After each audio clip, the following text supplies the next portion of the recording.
We have reached the AFC and NFC championship games. Man, the season really flew by. And some more coaching vacancies have been filled with a really big name not getting the calls. Oh, we are going to dive into all of that this episode of the Fumblerooski podcast.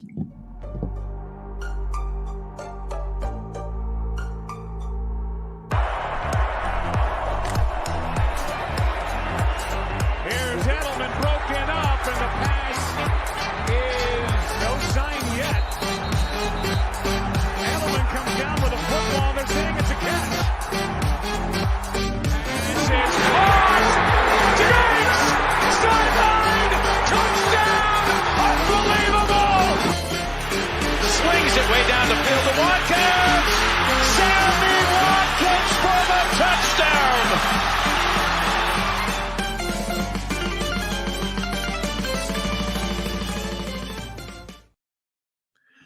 Good evening. You are listening to the Fumblerooski podcast by Power 88 Dean Radio and Secret Weapon Consulting. I am your host, CJ Medeiros, and with me is my good friend, my co-host, and our resident Ravens fan, Justin Tucker. Yes, sir. Yes. It's a very, very good week of football coming up. Or weekend. Oh, that's right, Justin. As mentioned earlier, this is championship weekend. AFC, NFC championship game. Final games before the coveted Super Bowl. But first, we have 4 teams that need to be whittled down to 2. And that is what we are going to take a look at today. Kicking off with the AFC championship game preview. So stop me if you've heard this one before. The Kansas City Chiefs, through the power of Taylor Swift and questionable officiating, are back in the AFC championship game. However, this time around, they're on the road, and facing them will be the Baltimore Ravens in Baltimore, with Lamar Jackson having a real MVP campaign after he was named one of the finalists for it. So it's Chiefs, it's Ravens, and it's a real clash of the Titans if I've ever seen one. Truly a fitting way to cap off this murder's row of a conference. You know, there are a lot of good teams, but hey, you know how it is. The NFL is just brutal. And, you know, there were some teams that we thought were really good. You know, like Miami fizzled out in the playoffs, and teams like Buffalo that were playing with house money just imploded, leaving us with Kansas City at Baltimore. So, Justin, what do you make of this matchup? This might be game of the year. This game might be game of the year. Patrick Mahomes versus Lamar Jackson. The Baltimore Ravens versus the Kansas City Chiefs. Everything's on the line. One wants to maintain their foothold as future back-to-back Super Bowl champions and a dynasty. The other one wants to get their very first Super Bowl in 10 years. Lamar Jackson is looking for his first Super Bowl, and he wants it bad. This team wants it bad. The offense wants it. The defense wants it. The head coaching wants it. Everybody, the city of Baltimore feels like they need this trophy, and it's about time. It's a clash of wills. This AFC championship game is going to be one talked about for years to come.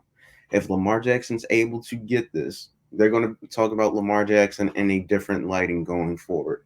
If Patrick Mahomes gets this, he walks into a different echelon as far as his quarterback ranking goes. This is a big moment in football history. It's a big moment in both Lamar Jackson's and Patrick Mahomes' history. That Baltimore Ravens defense is going to be something special, and that defense is going to be tested against Patrick Mahomes and that offense.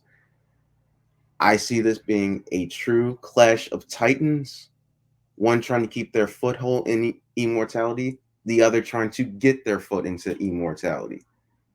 I see, of course, I'm going to see my Ravens pulling this off, but this is going to be one hell of a game coming up. Took the words right out of my mouth, Justin. Wow. Just Mahomes versus Jackson. Truly, the football gods, or maybe the script writers, love us a lot. What a story.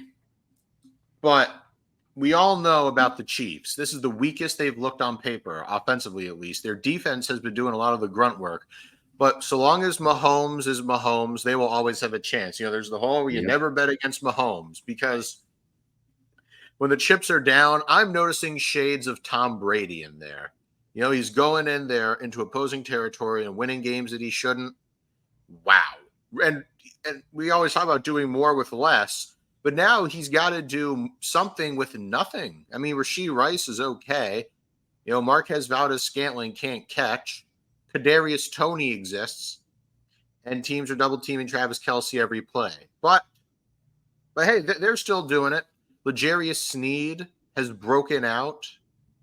Their other corner there, whose name escapes me, you know the one, the first rounder. Trent McDuffie. McDuffie, that's it. Trent McDuffie. Oh man, he's been looking solid too. And you've got a stud, an absolute stud up front, a defensive tackle, Chris Jones. Mm-hmm. Here's the Baltimore Ravens. I got some news for you, Tuck. You probably already know this, but you got a friend back. Yeah. Mark Andrews, their star tight end off IR. And Lamar, let me tell you something. This isn't the Ravens of old. Oh, no, not by a long shot. Weapons. Ravens, we've all considered, to be a ground and pound team, but J.K. Dobbins is hurt again. Keaton Mitchell is gone. You have Gus Edwards and I guess you've got Dalvin Cook, maybe. But that's not it. It's about the offense. Even without Mark Andrews, Isaiah Likely was filling the role. You've got a surging Odell Beckham Jr. and an absolute stud in Boston College rookie Zay Flowers. Mm-hmm. And oh man.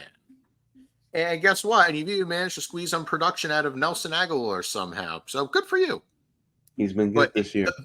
But the real story, let me tell you, is the defense. Underrated. You got Justin Madubuike, I believe it's pronounced, right? Madubuike. And you got some decent edge rushers with guys like Odafe Owe, right? Mm-hmm. And in the defensive backfield, you got some real lurkers like Kyle Hamilton, always prowling around, ready to lay the hammer, and a top five corner in Marlon Humphrey. But for me, it's the linebackers. Arguably the best linebacker duo in the league. Probably no, not arguably the best linebacker duo in the league in Roquan Smith and Patrick Queen. Now we all know Patrick Mahomes is always going to pull some magic out, but this defense, this is not a defense that he has faced this season. He hasn't faced anything close to this. But the Chiefs defense, they've been holding their own. But the Baltimore Ravens remind me of a Swiss Army knife. Like I said, if you think you've got Lamar hemmed in the pocket, he's going to rip 20 yards off you. If you have him out of the pocket, he's going to throw across his body for a 35-yard touchdown. This is Lamar's time. He's angry. You know what I mean? That's really what it comes down to. He really wants it. And the Chiefs know this. And Lamar's playing with house money, as in he is literally in his house. Yep. So before I give my prediction, Justin, just give us a quick breakdown here. What do you think about this game, and who is punching their ticket to the Super Bowl? First off, we already know who's punching their ticket. No doubt it's going to be the Ravens. I'm not picking anybody else. If I'm taking my bias out of it, it comes down to who has the ball, and I believe Lamar Jackson and the Baltimore Ravens will have the ball longer than Patrick Mahomes and the Kansas City Chiefs, so that limits Kansas City Chiefs' opportunities, and they have to go up against the number one defense. If they keep getting 3 and outs against that defense, I find it increasingly harder for them to stay in the game with Lamar Jackson and that Ravens offense. If they can't keep score with them, they can't win. And if they can't keep the pace, then it's going to be a tremendous struggle. And if they can't reach 30, which I believe will be the optimum number here, then I feel like that it's just going to get worse and worse. With the with Lamar Jackson, the Ravens offense playing the way that they are, and the number one defense in the NFL being the Baltimore Ravens, I feel like this is just going to be too much for any team to deal with, including the Kansas City Chiefs. Even though I feel like if the game stays close, they could do something. But overall, I think the Ravens are going to pull it off in the end because they just have everything going for them right now. So I'm going to say Ravens 30, Kansas City 24. All right. Now for me, I want to issue a warning to the Ravens. I'm not saying they will, but do not get complacent.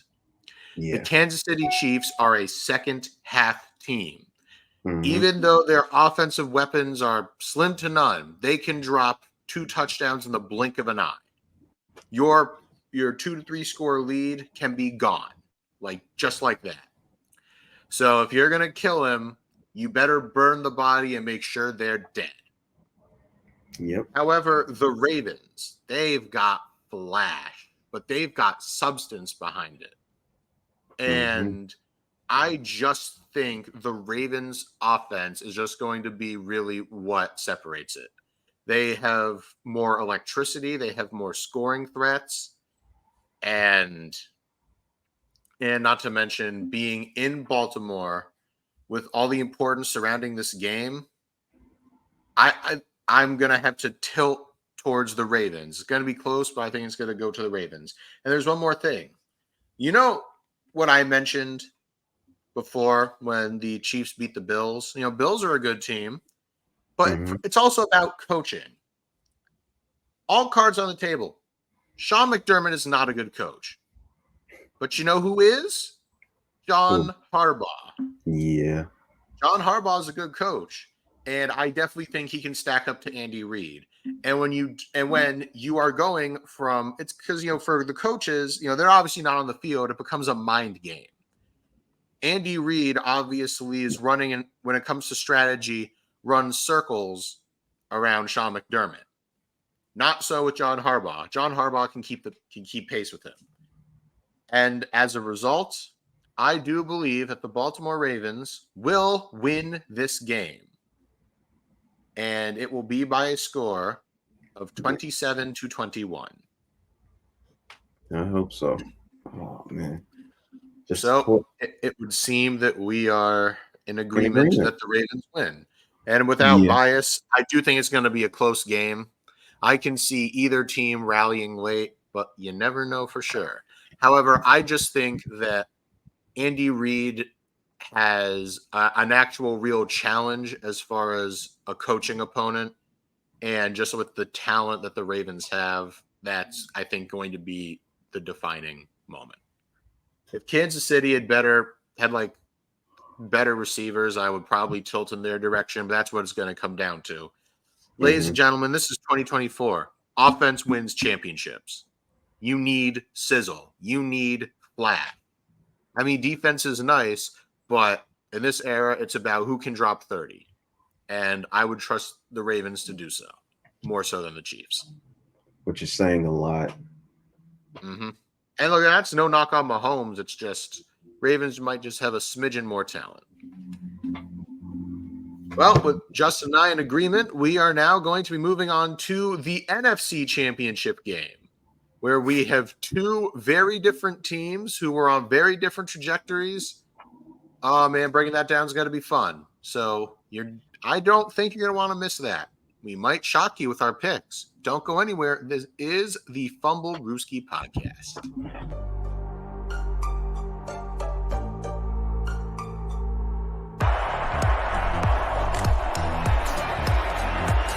Here's Edelman broken up, and the pass is no sign yet.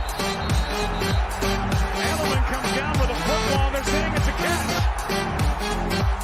This is caught. Diggs!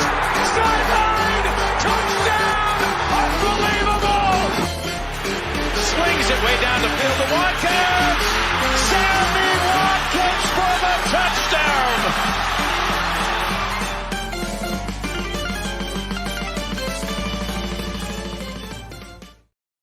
Welcome back to the Fumblerooski podcast, powered by Power 88 Dean Radio and Secret Weapon Consulting. Once again, I am your host, CJ Medeiros, with my good friend and our favorite Ravens fan, Justin Tucker. Mm-hmm. And we're going to move on from the AFC Championship, and now we are going to preview the NFC Championship with the San Francisco 49ers back at home hosting, ready, the Detroit Lions. Oh my, have they come a long way. How do you like that? Just the times change, don't they, Justin? Yes, they have. Oh my. I can only I remember it like it was just yesterday. They were 0-16. Yeah. So, like I said, two teams that for their entire career have been two different trajectories. And correct me if I'm wrong, this is the Detroit Lions' first career NFC Championship game appearance. Yep. So, No. It's their second, because I believe Barry Sanders got them to one. Yeah, it's either their first or their second. So, either way, history in the making here. And the Lions, a very long time. And of the four remaining teams, the Lions are the only team that's never even been to a Super Bowl. So a lot on the line for them. But the Niners, oh man, they are stacked with talent. Mm-hmm. Justin, what's your analysis? Dear, oh dear. When looking at this game, I think it's the two best teams in the NFC. At first, I thought there was some other team that can contend with these two, but when you look down to it, these two teams are the best teams in the NFC without a doubt, and basically for two different reasons. The 49ers, you already know what they're getting. Talent on top of talent on top of talent. From the quarterback position all the way down to the skills positions and even the linemen. Trent Williams, George Kittle, Deebo Samuel, Brandon Ayuk. And I haven't even gotten to the defensive side of the ball with Nick Bosa, Fred Warner, Dre Greenlaw, Jadavius Ward, things of that nature. When you look up and down, they have talent everywhere. And not to be outdone, the quarterback's not too bad himself. Oh no, there was a reason that they were the number one team for most of the season. And then you look at Detroit. From last year till now, from when Dan Campbell started as the head coach, they looked like a different team. From a team that barely got any wins to a team that were fighting for wins to a team that is now contending for a Super Bowl. These Detroit Lions are not your same Detroit Lions. They've made it to the playoffs, and they've actually won a couple of playoff games. They've put themselves in position to make it to their very first Super Bowl. I never thought in my lifetime I would be saying this about Detroit. I never thought I'd get to that point. But Dan Campbell has gotten this team to believe in what they can do. And I'm not gonna lie to you. I'm looking at Detroit, and it's possible they can make it to the Super Bowl. I could see it. The way they played against the Buccaneers and the way the 49ers played against the Packers. This is going to be a very interesting NFC Championship game in Santa Clara. I think you're right. I do. Wow. We've come a long way just with the Lions. It's like I said, two teams, two very different backgrounds. The Niners have 5 championships. They've been to 2 Super Bowls this century thus far. I mean, they lost both of them, but they still made 2 Super Bowls at least. Lions have just recently, like a few weeks ago, won their first playoff game since I think like the George H.W. Bush administration. Yep. So just wow. You have one of the most storied franchises versus one of the most pitied franchises, and I am here for it. I'm here. Now, on paper, you'd look at the home field advantage. You'd look at the rosters and you'd say, Detroit doesn't have a chance. San Fran's got this in the bag. But much like the Ravens, I am going to give a word of caution to the Niners. The Niners have a lot of flash on that offense. It's very, very, dangerous, very electric, But their weakness is a team like Detroit. Detroit is a gritty, hard-nosed, punch-you-in-the-mouth team. You know what I mean? And flash and sizzle doesn't really do too well against old-school power football. Mm-hmm. Be warned. And to Brock Purdy, you have to roll with the punches. Walk right on that field. Seriously, Detroit doesn't respect you. They're not afraid of you. They're going to spit in your face and punch you in the mouth. The question is, how do you respond? And in an ideal world for Niners fans, as soon as that happens, it would be the equivalent of pulling out a bazooka and just blowing the Lions where they stand with all that talent. Mm-hmm. But the Lions, they're scrappy. Hey, they're going to bite your kneecaps. Isn't that what Dan Campbell said? Yep. But at the end of the day, I just think the Niners have too many weapons. I really do. I mean, even without Deebo Samuel, I mean, you still have George Kittle, you still have Brandon Ayuk, and you still have Christian McCaffrey, along with a serviceable O-line and a scary defense featuring ferocious pass rush. But on the flip side, I'd also like to give a warning to Jared Goff. Jared Goff is no stranger to championship games. Mm-hmm. Won one. He beat the Saints with a little bit of blindness from the Zebras there, but I don't want to rip the Band-Aid off for any New Orleans fans. But at the end of the day, this Lions defense, like I said, is going to go punch you in the mouth. Every play, they're looking to put someone in the hospital. I'm not calling them dirty. I'm just saying they play that hard. But that's how the Lions defense is. But then there's the Niners. Yeah, the Niners, they just have God-given talent. You know what I mean? So like I said, I just summed up the Lions defense, but for Jared Goff, that Niners defense, you have Chase Young and Nick Bosa coming at you from both sides, Javon Kinlaw coming up the middle, and a really good linebacker duo in Fred Warner and Dre Greenlaw, who would probably be a close second to the Ravens linebacker tandem that I mentioned earlier.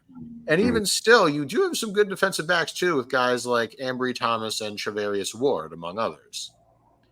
So there will be somebody in your face on darn near every play, Jared.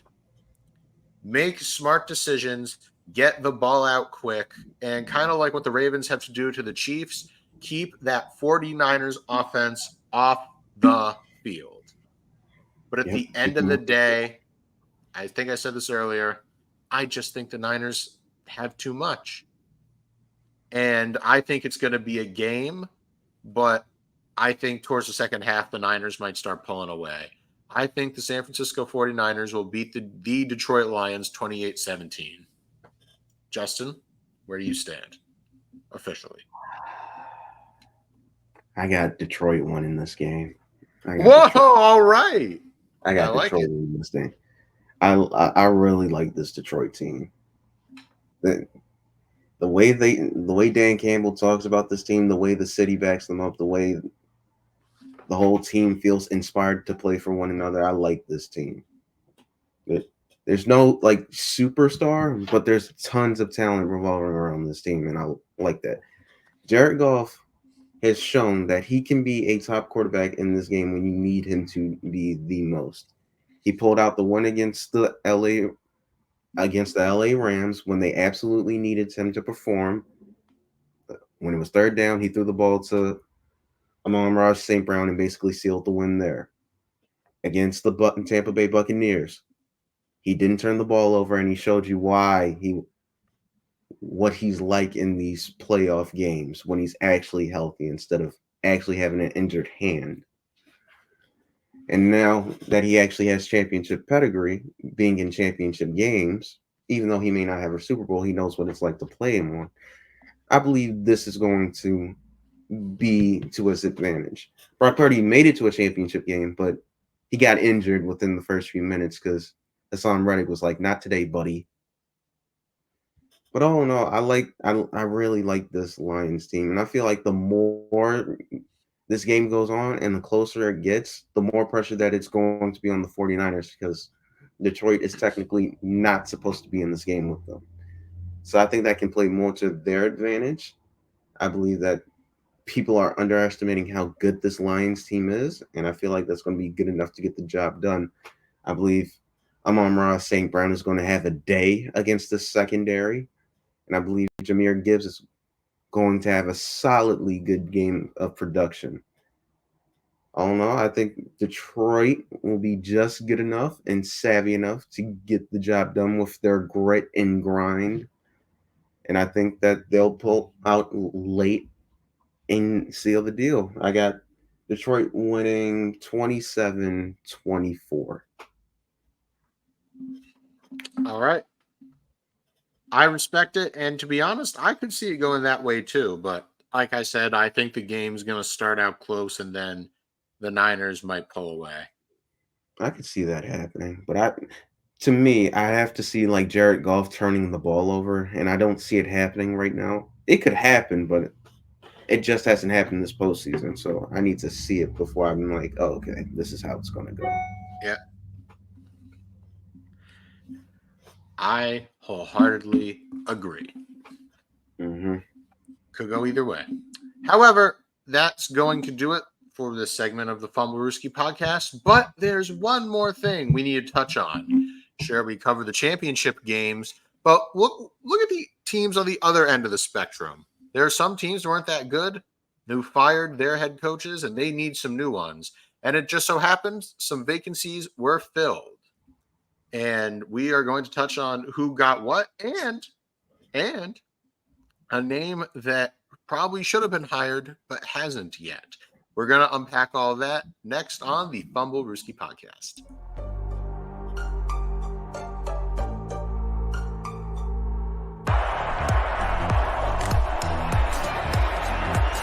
Here's Edelman broken up, and the pass is no sign yet.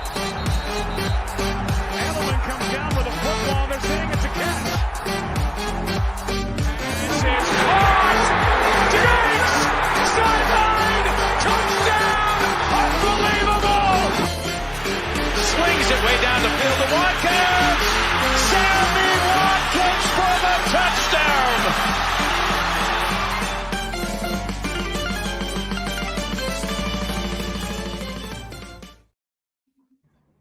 Welcome back to the Fumblerooski podcast, brought to you by Parody 8 Dean Radio and Secret Weapon Consulting. I am your host, CJ Medeiros, and with me is our good friend and my favorite Ravens fan, Justin Tucker. Well, not every team can make their respective conference's championship game. Not every team can punch their ticket to the Super Bowl. In fact, some teams are so terrible they have parted ways with their head coaches, deeming that, well, it was time for change. And one such team, of course, is, some such teams were the New England Patriots, Carolina Panthers, Tennessee Titans, Atlanta Falcons, Los Angeles Chargers, Las Vegas Raiders, Seattle Seahawks, and Washington Commanders. So, as you know, the New England Patriots this offseason fired Bill Belichick. They mutually parted ways. We'll put it to you that way. The Carolina Panthers moved on from their head coach, Frank Reich, halfway through the year. Yep. The Tennessee Titans moved on from head coach Mike Vrabel this offseason. The Atlanta Falcons moved on from head coach Arthur Smith this offseason after a massive collapse. The Chargers booted the woefully underqualified Brandon Staley towards the end of the year, still during the year. The Vegas Raiders had an interim head coach serving in Antonio Pierce after Josh McDaniels was booted halfway through the year. The Seattle Seahawks and Washington Commanders, on the other hand, let go of Pete Carroll and Ron Rivera, respectively. However, so on the show, we have, mentioned that With Bill Belichick, the legendary head coach out in New England, they brought back Gerard Mayo, the de facto defensive coordinator, now serving as their head coach. And the Vegas Raiders actually, get this, made a smart decision and they're playing the hot hand with interim, now permanent head coach Antonio Pierce. Yes, And I believe that is what we covered thus far. However, then all of a sudden this week, a bunch of coaching dominoes fell, with the Tennessee Titans snagging the Cincinnati Bengals offensive coordinator, Brian Callahan. The Carolina Panthers grabbing Dave Canales, I believe is how it's pronounced. If I'm not, please let me know. Or if I'm wrong, please let me know. And they grabbed the offensive coordinator from their division rival, the Tampa Bay Buccaneers. And then you have the Atlanta Falcons, who grabbed the Rams defensive coordinator, Raheem Morris. Then there is the team known as the LA Chargers, who grabbed the current NCAA football champion head coach and former NFL head coach for the Niners, Jim Harbaugh. Yes, they did. Justin, what do you think about these hires so far? Man, I'm liking them so far. I'm liking them because, hey, no one's going after the Ravens. And also, I like Jim Harbaugh in the NFL. I think it's about time he finally moved on. And now that he actually got the natty, it was time for him to move on. I'm happy. I think I like him with the Chargers because of the talent that's there in Los Angeles. And I just got to wait and see. I'm surprised more head coaching candidates from different OCs. Like, I really thought Ben Johnson with Detroit would get a head coaching job. He still could, but I don't see it just yet because I feel like everything else has been filled just fine. Hold on, wait, is Seattle still open? Yeah, they are. I could see Seattle trying to take him, but outside of that, oh no, I think these are actually smart decisions. As far as the Carolina Panthers, they saw what Tampa Bay did with Baker, and they were like, we need this for Bryce Young. We need something to go right with him. So, yeah, I see that as a smart decision. Antonio Pierce needed to come back for the Raiders. It would have been a dumb decision, which they're prone to do at times to do. Yep. But luckily they kept him. Yeah. Allegedly, if the Raiders, so remember they had that whole saga with Rich Bisaccia where the players wanted him to come back. They chucked their concerns into the wind and hired Josh McDaniels. Mm-hmm. If they had the exact same song and dance with Antonio Pierce, allegedly Max Crosby would have demanded a trade. So the Raiders made a smart decision. I'll be. Mm-hmm. What else? Anything else? No, I think all in all it's good. The Cincinnati OC finally leaving and going to Tennessee Titans. I think that's another good hire for Tennessee. They need an offensive-minded head coach right now, and I think that does the job for them. So all in all, good all-around choices. I don't really see any particularly bad choices. I just wonder where Bill Belichick's going to go now. Huh. That is something, isn't it? Yeah. I was going to do a quick breakdown here. I agree with everything that Justin said. I do. I liked Mayo to New England. I agree that the Raiders should have kept Pierce. Callahan could reinvigorate a Titans team. Raheem Morris I believe he should be better than Arthur Smith. And Jim Harbaugh might be just what the doctor ordered for our dear friend Justin Herbert. Yep. And Dave Canales, I think, is going to be exactly what the doctor ordered for our dear friend Bryce Young. However, there are 2 job openings left: the Seattle Seahawks and Washington Commanders. First, I'd like to address some rumors. There are rumors that both teams are waiting, to grab an offensive coordinator and defensive coordinator, from these teams. Allegedly, Both these teams are waiting on, cover your ears, Justin, Ravens defensive coordinator Mike McDonald, and they're also waiting for the Detroit Lions offensive coordinator Ben Johnson whenever they're out. But the Ravens DC isn't available at this time due to pressing matters to deal with. So unfortunately, Hence why they're waiting. We'll decline for next year. This time next year. Well, folks, you heard it here first. Give my man a front office position. It needs to happen. What do you think, Justin? I think I deserve a front office position the way I'm trying to defend my DC over here. I like it. However, despite everything that's happened, there's a very big name that has not been brought up and who's not even the front runner for this. Bill Belichick, who, 6-time Super Bowl winning head coach, 2-time Super Bowl winning defensive coordinator, and people mistakenly say, oh, it was only Brady that made him. It's like, yeah, without knowing that Brady was still pick 199, but whatever. And so, yeah, nobody has hired him yet. Are you surprised, Justin? Surprise, no. But I'm not sure if it's a matter of time. I think they're going to question whether or not Bill has anything left in the tank and whether or not it was more so of Brady than it was of Belichick. I think that's probably what's going on in everyone's mind. I think sooner or later somebody should hire him because it's Bill Belichick. He's easily the most decorated head coach that's available, period. So I don't see what the holdup is.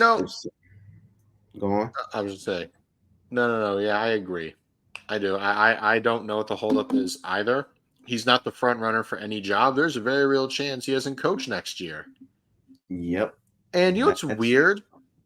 This also applies to some other big names like Pete Carroll, who apparently was offered a role to be somewhere in the Seattle just front office, perhaps, or some advisory role. Mm-hmm. But he still wants to coach, and no other team's talking to him. And no other team is talking to Mike Vrabel, who himself happens to be a pretty darn good head coach. So you have 3 really good head coaches, but, they're not spring chickens anymore. Well, maybe Vrabel. But, they're not the young, sexy, hotshot options. So teams are passing up on them, and that's interesting, isn't it? Yeah. Frankly, I also feel like Washington should just promote Eric Bieniemy to head coach, but what do I know? But even still, Seattle, really? You're not going to bring in Bill Belichick or Mike Vrabel? That's silly. Yeah. And